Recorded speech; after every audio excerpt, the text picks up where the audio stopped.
They say you can never go back to the place where you got married and feel the same magic. They're right. But I never imagined I'd go back to my wedding venue and find my husband there with his mistress, planning their wedding. Same venue, same ceremony space, same reception hall where we'd promised forever. The only difference? I wasn't the bride this time. I was the woman whose marriage was being replaced like an old piece of furniture. This is the story of how I lost my husband, found my strength, and burned down his second wedding before it even started. My name is Simone Alexander, and I believe in signs. My grandmother used to say that God always gives you warnings before disaster strikes. Little whispers telling you to pay attention. I should have listened to those whispers. Instead, I ignored every single one until the universe had no choice but to scream the truth in my face. I grew up in Charleston, South Carolina, in a family that valued tradition above almost everything else.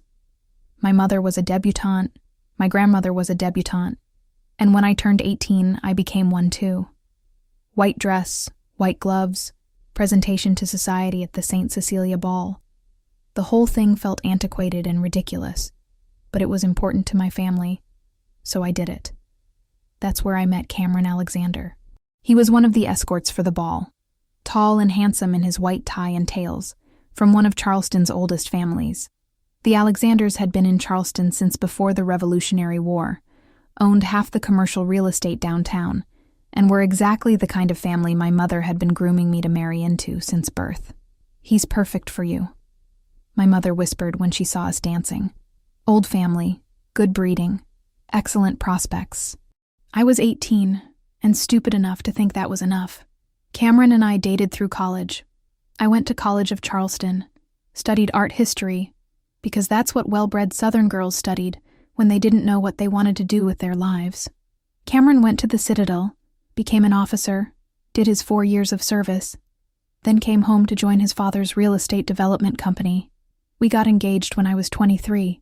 He proposed at Waterfront Park, overlooking the harbor, with a ring that had been in his family for 3 generations. 2 carats, emerald cut, platinum setting, beautiful and cold, just like his mother. "You'll be a beautiful bride," he said when I said yes. And I was.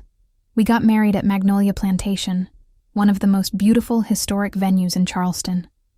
The ceremony was in the gardens, under a canopy of Spanish moss and flowering azaleas.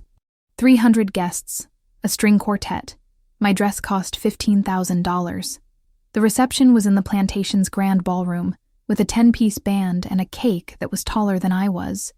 It was everything a Charleston wedding should be: traditional, elegant, expensive. My mother cried tears of joy. Cameron's mother smiled her approval. Everyone said it was the wedding of the season. I was 24 years old and thought I had everything figured out. We bought a house in the historic district. 4 bedrooms, original hardwood floors, a piazza overlooking the garden. I got a job at a museum doing something vague with collections management. Cameron worked with his father, learning the business, going to networking lunches and charity galas. From the outside, we were perfect. The attractive young couple, old Charleston families united, building the next generation of society connections. From the inside, we were drowning in expectations and unmet needs. Cameron wanted a wife who would host dinner parties and sit on charity boards and produce an heir to carry on the Alexander name. I didn't even know what I wanted. I'd spent my whole life doing what was expected of me, and I'd never stopped to ask what I actually wanted for myself. The first year of marriage was adjustment. Learning to live together, learning each other's habits, figuring out how to be married instead of just engaged. It wasn't bad. It wasn't particularly good either. It just was. The second year, I got pregnant. Cameron was thrilled. His mother was ecstatic. My mother started planning the nursery before I'd even finished the first trimester. I miscarried at 12 weeks. It was devastating. Not just the loss of the baby, but the way everyone reacted. Cameron's mother suggested we try again right away. My mother said these things happen, that I was young and healthy, and there would be others. Cameron threw himself into work, avoiding the topic entirely. No one asked how I was doing. Not really. They asked about my physical recovery, whether the doctor said it was okay to try again. whether we were going to wait or start immediately. No one asked about the grief, about the baby I'd started to imagine, to plan for, to love, about the empty space where those dreams had been. I started going to therapy. Cameron thought it was excessive. It was just a miscarriage, he said. Women have them all the time. You'll get pregnant again. Just a miscarriage. Like it was nothing. Like I hadn't lost something real. I tried to get pregnant again. For 2 years, I tried. Tracking ovulation, timing intercourse, taking supplements, seeing specialists. Nothing worked. Every month I'd hope. Every month I'd be disappointed. Cameron started pulling away. Sex became a chore, something on the calendar, mechanical and joyless. He worked later and later, traveled more for business, started going to networking events without me. You should come, I'd say. You hate those things, he'd respond. I'll just bore you with business talk anyway. So I stayed home, and he went out. And the distance between us grew wider and wider until we were living in the same house but completely separate lives. I should have known something was wrong, should have seen the signs. But I was so focused on getting pregnant, on fulfilling my role as a wife, on meeting everyone's expectations, that I didn't notice my husband was falling out of love with me, or maybe falling in love with someone else. The signs were there. New cologne, going to the gym suddenly, losing weight, buying new clothes, coming home from business trips with hotel receipts from places he shouldn't have been, being protective of his phone, changing passwords, taking calls in other rooms. Classic signs of an affair. And I ignored every single one, until I couldn't anymore. It was a Thursday in April, 5 years into our marriage. I was supposed to be at a museum board meeting, but it got canceled last minute. I decided to swing by Magnolia Plantation on my way home. Our 5th anniversary was coming up in 2 weeks, and I'd had this idea. Maybe we could do a vow renewal there. Go back to where we started. Remember why we'd fallen in love. Try to recapture that magic. It was sentimental and probably naive, but I was desperate. Our marriage was dying, and I didn't know how to save it. I drove out to the plantation around 2 in the afternoon. The gardens were beautiful, azaleas in full bloom, tourists walking the paths with cameras. I parked and walked toward the main house, planning to talk to the events coordinator about availability. That's when I saw Cameron's car in the parking lot. His Tesla, distinctive with the vanity plate CLXNDR, his initials. Unmistakable. My first thought was confusion. What was Cameron doing at Magnolia Plantation on a Thursday afternoon? He was supposed to be at work, meeting with clients downtown. My second thought was hope. Maybe he'd had the same idea. Maybe he was here planning an anniversary surprise. I walked faster, excited now, ready to pretend I hadn't seen his car, to act surprised when he revealed whatever he was planning. I pushed open the door to the events office and stopped dead. Cameron was there, sitting at the coordinator's desk, looking at wedding packages. And next to him, sitting close enough that their shoulders touched, was a woman I'd never seen before. She was young, maybe 26, 27. Blonde, petite, wearing a sundress that showed off her tan. Pretty in that effortless way some women are, like she'd just woken up looking perfect. And she was pregnant. Very visibly pregnant, maybe 6 or 7 months along. They were looking at wedding packages. I could see the brochures spread across the desk. Ceremony options, reception layouts, catering menus. We definitely want the garden ceremony, the blonde was saying. It's so romantic, with the Spanish moss and everything. And Cameron says this is where... She stopped talking when she saw me standing in the doorway. Cameron's head snapped up. His face went white. I watched him try to process what was happening, try to figure out what to say, how to explain this. Simone, he said, what are you doing here? What was I doing here? What was he doing here? With a pregnant woman? Looking at wedding packages? I could ask you the same thing, I said, my voice surprisingly calm given that my entire world was collapsing. The events coordinator, Julie, who'd coordinated our wedding 5 years ago, looked between us with growing horror. She'd clearly figured out the situation. Cameron, Julie said quietly. I didn't realize... You didn't mention... It's fine, Cameron said quickly. Simone, this is Ashley.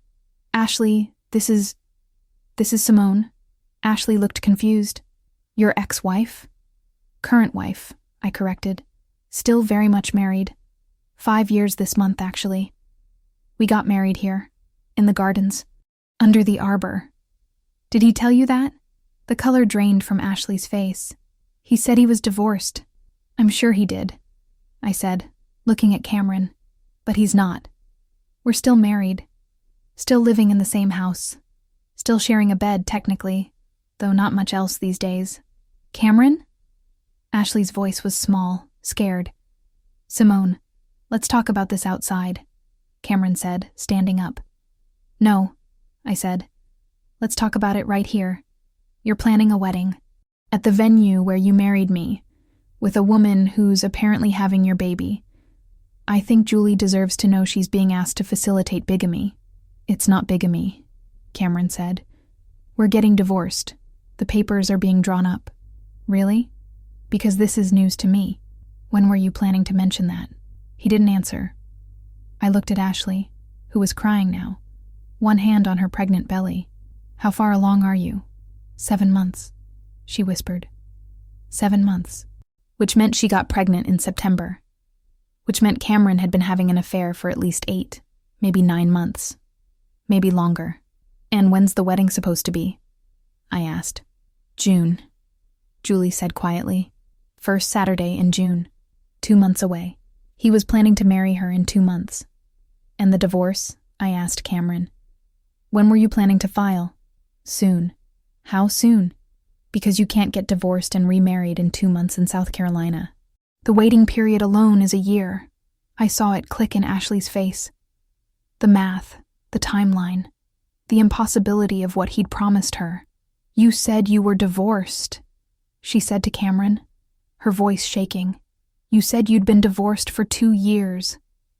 You said your wife left you, that she couldn't have kids and blamed you, that it was amicable.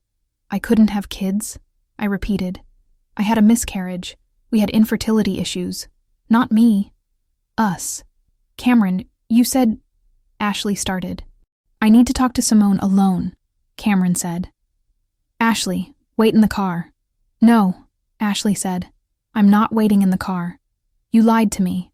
You're married. You're still married, and you were planning to... What? Marry me while still married to her? Were you ever going to actually get divorced? Of course I was, Cameron said. I just needed time. Time for what?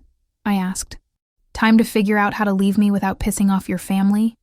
Time to make sure you'd still get your inheritance? Time to wait until after your father retired so you could take over the company without scandal? His silence told me I was right. I looked at Ashley again. She was sobbing now, mascara running down her face, one hand protectively on her belly. How did you meet? I asked her. He's developing a property near my work, she said through tears. I'm an interior designer. He hired my firm to do the model units. We started, I don't know. He was charming, attentive.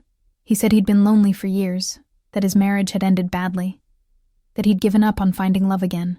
I believed him. He's very good at being believed, I said. 5 years ago, he told me he'd love me forever. I believed him too. Julie, the events coordinator, cleared her throat. I think maybe I should give you all some privacy. Cameron, I'm going to have to put a hold on this booking until the situation is clarified. We can't in good conscience book a wedding for someone who's currently married to someone else. Thank you, Julie, I said. Cameron's jaw tightened. My family has been doing business with Magnolia Plantation for generations. And we value that relationship, Julie said firmly, which is why we'd never want to be part of anything legally questionable. I'm sorry, but the booking is on hold. She left, closing the door behind her. The three of us stood there in the events office, the remains of Cameron's carefully constructed lie crumbling around us. How long? I asked him. And don't lie, I'm done with lies. 9 months, he said quietly. And you were planning to just... What? Leave me? Divorce me without telling me until the papers showed up? I was going to tell you. I just needed the right time. The right time? Our anniversary is in 2 weeks. Were you going to tell me before or after we celebrated 5 years of marriage? I didn't know how, he said. And he actually had the nerve to sound sad about it. You've been so focused on getting pregnant, on fixing us, and I didn't know how to tell you it was over. So, you got another woman pregnant instead? That was your solution? It wasn't planned, he said. Ashley got pregnant by accident. But when it happened, I realized I wanted it. Wanted a family with her. Wanted a fresh start. A fresh start, I repeated. With the same life, the same city, the same social circle. Just a different wife. A younger wife. A fertile wife. Don't make this about that, he said. That's exactly what this is about. I couldn't give you a baby, so you found someone who could. And you were going to replace me like I was a broken appliance. Ashley made a sound. Something between a sob and a gasp. I'd almost forgotten she was there. I need to leave, she said. I need to go. She grabbed her purse and rushed out. I heard her car start, tires squealing as she pulled out of the parking lot. Cameron moved to follow her, but I stepped in front of him. No, I said. You don't get to run after her. Not yet. Not until you give me answers. What do you want to know? Everything. I want to know when you stopped loving me. I want to know when you started lying. I want to know if any of it was ever real. He looked at me, and I saw something I'd never seen in his face before. Pity. Of course it was real, he said. When we got married, I loved you, but we were so young, and we didn't really know each other. We just knew we were supposed to be together. Our families wanted it, society expected it, and we went along with it. I didn't just go along with it. I loved you. I know. And I loved you too, but we wanted different things. You wanted a real partnership, emotional intimacy, depth. I wanted the version of marriage my parents had. Comfortable, predictable, traditional. And Ashley gives you that? Ashley doesn't ask difficult questions. She doesn't push me to be more vulnerable, or communicate better, or examine my feelings. She's easy. Being with her is easy. So you chose easy over me. I chose happiness. For both of us. You're not happy either, Simone. You haven't been in years. Be honest. He was right. I hadn't been happy, but I'd been trying. I'd been fighting for us, and he'd been planning his escape. When were you going to file for divorce? I asked. Next week, after your museum gala. I didn't want to ruin that for you. How considerate, I said bitterly. And the wedding in June? You were really planning to marry her 2 months from now? We were going to push it. Make it next year. But she doesn't know that yet. She thinks we can make June work. Because you lied to her too. Told her you were already divorced. I simplified the truth. You told her a completely different story. You said I left you.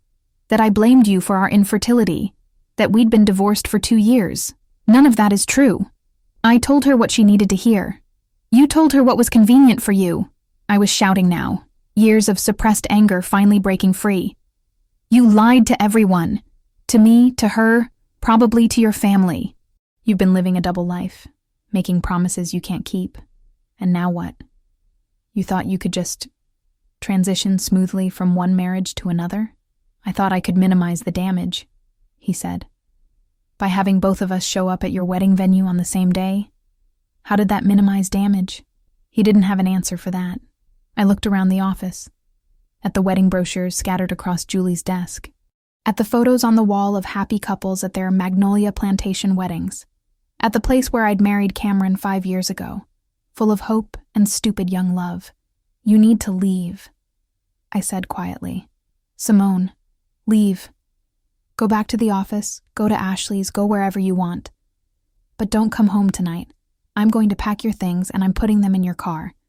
By tomorrow morning, I want you out of the house. That's my house too. It's my house, I said.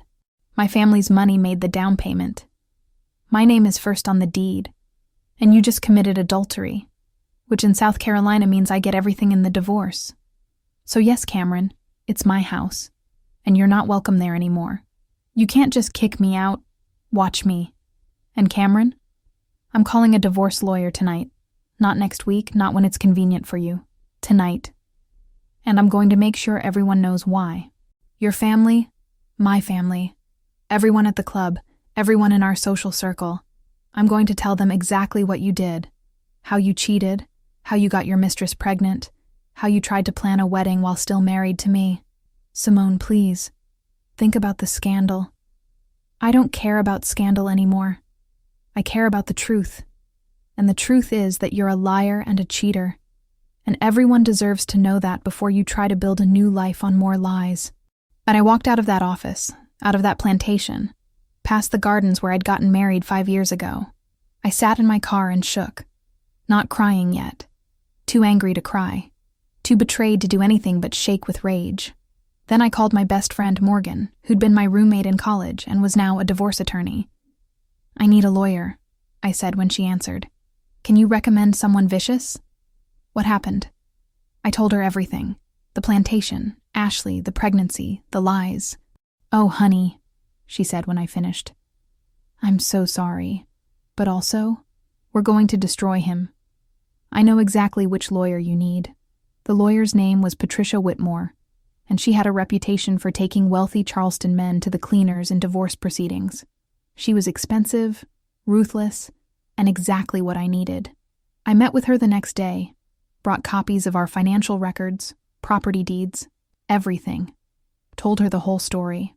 This is going to be easy, Patricia said. South Carolina is one of the few states that still recognizes adultery as grounds for divorce. He committed adultery, got his mistress pregnant, and there are witnesses. You're going to get an extremely favorable settlement. I don't care about the money, I said. I just want him to hurt the way he hurt me. Oh, he will, Patricia said. By the time we're done, his reputation in Charleston will be destroyed. And financially, he's going to regret ever crossing you. She wasn't lying. Over the next few weeks, we built our case. Subpoenaed phone records showing texts between Cameron and Ashley. Bank records showing he'd been paying for her apartment, buying her things. Hotel receipts, dinner receipts, a paper trail of his affair. We also discovered he'd been siphoning money from our joint accounts into a separate account we were supposedly saving for investment opportunities. $30,000 over 6 months. Money he'd been planning to use to set up his new life with Ashley. That's dissipation of marital assets, Patricia said. The judge is going to love this. I filed for divorce, citing adultery. In South Carolina, that means no waiting period. I could be divorced in a matter of months if Cameron didn't contest. He contested everything. Claimed the marriage was over before the affair started. Claimed I'd been cruel and withholding. Claimed I'd refused to seek treatment for infertility. Lie. Claimed he deserved half of everything because he'd supported my career. He'd actively discouraged me from taking a job I wanted because it would require travel. But we had evidence. We had witnesses. We had Julie from Magnolia Plantation willing to testify that he'd tried to book a wedding while still married. We had his own text messages admitting to the affair. His lawyer tried to paint Ashley as the victim. Poor young girl, seduced by an unhappily married man, didn't know he was still married, got pregnant by accident. Except we had text messages between Cameron and Ashley from before she got pregnant, where they discussed him leaving me, where he said he was working on it, where she asked, when can we be together for real? She'd known. Maybe not at first, but she'd known for months before she got pregnant. The divorce took 8 months. 8 months of lawyers and depositions and court appearances. 8 months of Cameron trying to salvage his reputation while I burned it to the ground. I told everyone. His mother, my mother, everyone at the club, everyone in our social circle. I didn't embellish or exaggerate. I just told the truth. And the truth was damning enough. Cameron's mother actually apologized to me. I didn't raise him to be like this, she said, crying. I'm so ashamed. My mother was less sympathetic. You should have tried harder to keep your husband happy, she said. I stopped speaking to my mother after that. Ashley had the baby in July. A boy, Cameron's son. The Alexander family heir he'd wanted so desperately. I should have been devastated, but I felt nothing. That baby wasn't my problem. That relationship wasn't my concern. I'd already moved on. The divorce was finalized in December. I got the house, 70% of our assets, and alimony for 5 years. Cameron got his car, his clothes, and a reputation as a cheating liar. His father was furious, threatened to remove him from the company. His mother stopped speaking to him for months. His social standing in Charleston, which he'd valued so much, was destroyed. Ashley left him when the baby was 3 months old. Apparently, being a single mother while Cameron worked 80-hour weeks trying to rebuild his career wasn't what she'd signed up for. She moved back to Atlanta, where she was from, took the baby, filed for child support. Cameron ended up alone. No wife, no mistress, barely seeing his son, socially ostracized, and financially devastated by divorce and child support. I should have felt vindicated. Instead, I just felt empty. I'd won, but I wasn't sure what I'd won. My marriage was over. My 20s were gone. I was 30 years old and starting over. But at least I was starting over honestly, without lies, without pretending to be something I wasn't. I quit my museum job. It had been something to do, not something I loved. I went back to school, got a master's degree in art therapy, started working with trauma survivors, helping them process their pain through creative expression. I sold the house in the historic district. Too many memories. Too much judgment from neighbors. Bought a small cottage on Sullivan's Island. Right on the beach. Simple, peaceful, mine. I started painting again. Something I'd loved in college but given up when I got married because it wasn't appropriate for a society wife. I discovered I was good. Really good. Started selling pieces at local galleries. I made new friends. People who didn't care about old Charleston families or who married whom. People who valued authenticity over appearances. And slowly, painfully, I rebuilt myself into someone I actually liked. 3 years after the divorce, I got a call from Julie at Magnolia Plantation. "I know this might be weird," she said, "but I wanted to tell you something. Ashley called today. She's getting remarried and wanted to book the venue." And I told her no. Told her we have a policy about booking for people involved in previous scandals at our venue. It's not actually a policy, but I made it one. After what happened to you, I decided we needed to be more careful about who we marry here. "Thank you," I said, and I meant it. "For what it's worth," Julie said, "I always liked you better. You were a beautiful bride, kind to the staff, genuinely happy. I hope you're doing well." "I am," I said, and I realized it was true. I'm 33 now. Single, happy, living my actual life instead of the one I was supposed to live. I paint. I work with trauma survivors. I watch the ocean from my porch. Sometimes I drive past Magnolia Plantation. Those gardens that used to represent the best day of my life now represent the day I found out it was all a lie. But they also represent the moment I stopped living for other people's expectations and started living for myself. My name is Simone Alexander. I caught my husband planning his second wedding at the venue where he married me. His pregnant mistress thought she was booking her dream wedding, but she was actually booking her place in a scandal that would destroy them both. I should have been the one destroyed, the betrayed wife, publicly humiliated, unable to have children, replaced by a younger model. Instead, I became the woman who rebuilt her life from scratch, who learned that sometimes you have to lose everything to find out who you really are. Cameron got his son, his scandal, and his consequences. Ashley got her baby, her single motherhood, and her lesson about believing married men. And I got my freedom, my art, my truth, my life. They tried to replace me, to rewrite our history, to erase me like I'd never mattered. But you can't erase someone who refuses to disappear. I'm still here, still standing, still creating, still becoming. And that's the best revenge of all.